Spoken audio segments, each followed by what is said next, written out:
新闻头先来关心，美国总统川普昨暗已经去到中国北京，这是已经让9年才有美国总统去到中国。北京是派出中国国家副主席韩正来接机，这是有史以来上悬的规模。打算今仔早夜10点，川普就甲中国国家主席习近平来会谈，有可能会讨论到贸易、科技，还有伊朗参台湾的议题。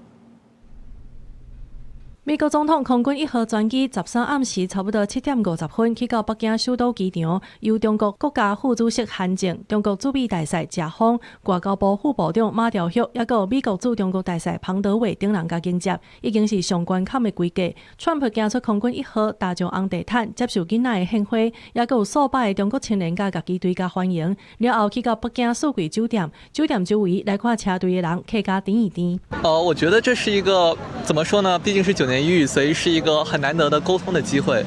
两国在这个科技啊、AI、半导体方面，就是有很多的这种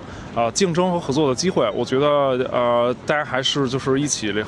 多合作、多交流，然后少一些摩擦。这个对川普访问的政府官员，包括国防部长赫格塞斯、国务卿卢比欧、贸易代表格里尔等人，较受人注目的是赫格塞斯。这是自1970年尼克森总统访问中国以来，头一届有美国总统带现任的国防部长访问北京。让人真意外的是，第一夫人梅兰妮亚并无对来。也来企业代表方面，包括彭格执行长库克、特斯拉执行长马斯克，也有最后也登基的辉达执行长吴林芬等10外个人，包括科技、金融、航空、农业等领域。川普预计14早起10点在人民大会堂参加欢迎的仪式，会甲习近平见面，两个人会展开1点钟的双边会谈，针对伊朗战争、贸易甲美国对台湾军售等议题展开会谈。美国驻北京大使庞德伟指出，预计川普甲习近平会讲到台湾，也毋过美国对台湾的政策无可能在川普访问期间就发生变化。川普甲习近平两个人14下晡会做伙去参观天坛，